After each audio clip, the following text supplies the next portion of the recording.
ടീച്ചേഴ്സിന്റെ ഒരു വളരെ ഇടപഴകൽ കാരണമായിട്ട്, സൈക്കോളജിക്കലായ ഇടപഴകൽ കാരണമായിട്ട് എല്ലാം പഠിക്കാനുള്ള ടെൻഡൻസി അവരിൽ ഉണ്ടാവുന്നു. മാത്രമല്ല സ്കൂളിലേക്ക് പോകാന്നുള്ള ഭയങ്കര ആവേശമാണ് കുട്ടികൾ. സ്കൂളില്ലാതിങ്ങനെ ഭയങ്കര ടെൻഷനാണ്.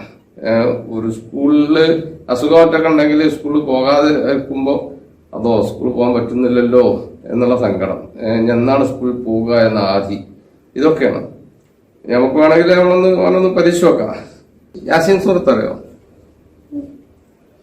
യാസീനിലെ 60-ാമത്തെ ആയത്തറിയോ?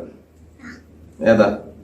അലം അഅഹദ് ഇലൈക്കും യാ ബനി ആദമ അല്ലാ തഅബുദു ശൈത്താൻ ഇന്നഹു ലക്കും അദുവ്വൻ മുബീൻ എന്നാണ് യാസീനിലെ അവസാനത്തെ മുബീൻ.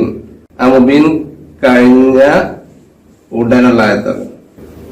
وضرب لنا مثلا ونسي خلقه قال من يحيي العظام وهي رميم. യാസീനിൽ എത്ര ആയത്തുണ്ട്? 53. എത്രാമത്തെ സൂറത്താണ് യാസീൻ? 36. എന്നാണ്. പോട്ടെ, നമുക്ക് ഒരു ചോദ്യം ചോദിക്കട്ടെ. ഈ വാർ ആൻഡ് പീസ് എന്നുള്ള പുസ്തകം കേട്ടിട്ടുണ്ടോ?